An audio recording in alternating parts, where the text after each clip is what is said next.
দোকানের চেয়েও অনেক অনেক টেস্টিভাবে কিভাবে সিঙ্গারা বানাবেন একদম ইজি ওয়েতে, সেটা আজকে আপনাদের সাথে শেয়ার করব। আমি প্রথমে নিয়ে নিলাম 1 কাপ ময়দা বা আটা যেটাই হোক, তারপরে দিয়ে দিলাম স্বাদমতো লবণ, এরপর কালো জিরা, সামান্য যে তেল আর চিনি, একদমই অল্প পরিমাণে। আপনারা তেলের পরিবর্তে বাটারও দিতে পারেন। এরপরে অল্প অল্প জল দিয়ে একটা ডোর মতো বানিয়ে কিছুক্ষণের জন্য রেখে দিব। রেডি হতে হতে তার ফাঁকে আমি নিয়ে নিলাম সেদ্ধ করা আলু, কিউব করে কাটা, পেঁয়াজ কুচি, ধনেপাতা কুচি, কাঁচামরিচ কুচি, তেজপাতা আর একটা শুকনো মরিচ, সেটা ঝাল অনুযায়ী দিতে পারেন। এরপর তেলের মধ্যে দিয়ে দিলাম 5 ফোড়ন, তারপরে তেজপাতা, শুকনো মরিচ আর পেঁয়াজ কুচি। পেঁয়াজ কুচিটা খুব একদম ভাজার প্রয়োজন নেই, কিছুক্ষণ নেড়ে চেড়ে সেদ্ধ করে রাখা আলুগুলো দিয়ে দিবেন।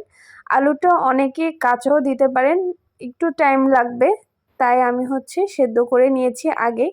দেন কাঁচামরিচ, স্বাদমতো লবণ দিয়ে কিছুক্ষণ ভাজা ভাজা করে এর মধ্যে হলুদ গুঁড়ো, মরিচ গুঁড়ো, তারপর জিরা গুঁড়ো, একটুখানি আদা গুঁড়া বা আদা বাটা দিতে পারেন। ভালো করে মশলাটা কিছুক্ষণ কষানোর পর অল্প একটু জল দিয়ে সামান্য করে কষিয়ে নেবেন।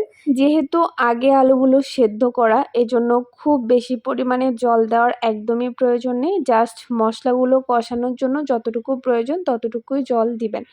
দেন জলটা শুকিয়ে আসলে এর মধ্যে আমি কুচিয়ে রাখা ধনেপাতাটা দিয়ে বেশ কিছুক্ষণ পর নামিয়ে ফেলবো। ধনেপাতাটা অপশনাল, আপনার ইচ্ছে স্কিপ করতে পারেন পছন্দ না হলে। পুরটা একদম শুকনো শুকনো হবে, যেরকম দেখতে পাচ্ছেন, একদমই জল জল থাকা যাবে না। এবার আসি সিঙ্গারার আসল যে শেপটা, এটা নিয়ে অনেকে যে দ্বিধাদ্বন্দ্বে থাকেন কিভাবে করবেন। আমি যেভাবে করি হয়তোবা এটার সাথে অনেকেরই মিলবে না। একদম ইজি ওয়েতে মাঝখান দিয়ে এরকম কেটে নেবেন, ছোট করে একটা রুটি বেলে, তারপর 2 মাথা জোড়া দিয়ে জাস্ট মাঝখানে পুরটা দিয়ে এরকম একটা ভাঁজ দিয়ে দিবেন। অনেকে আরও অনেকভাবে করতে পারেন, কিন্তু আমার কাছে সবথেকে ইজি এই ওয়েটাই মনে হয়। এছাড়াও আমি ইউটিউব দেখে ভেবেছিলাম যে তাদের মতো কয়েকটা শেপের বানাবো, কিন্তু সেগুলো করতে গিয়ে আমার সিঙ্গারার যে সাইজগুলা বা শেপটা একদমই নষ্ট হয়ে যায়। আমি ওরকম করে পারিনি, পরে আবার এমন করে আমি তৈরি করে নিই। এরপর ভাজার পালা। এরকম করে সবগুলো সিঙ্গারা তৈরি করে নেবেন একে একে। আমার কিছু সিঙ্গারা ছোট বড় এরকম হয়েছে।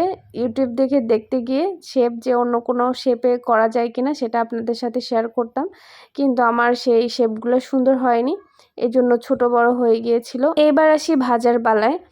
একদমই গরম তেলে সিঙ্গারা দেওয়া যাবে না। কুসুম গরম তেলের মধ্যে চুলাটা অফ করে দেন সিঙ্গারাগুলো বসিয়ে দিবেন। তারপর মিনিট 5 বা মিনিট 3 মতো হাই হিটে সিঙ্গারাটা ভাজতে হবে, তারপর একদম লো হিটে সিঙ্গারাটা ভাজতে হবে।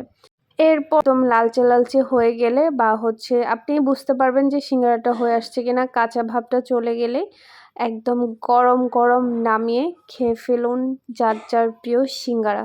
টাটা।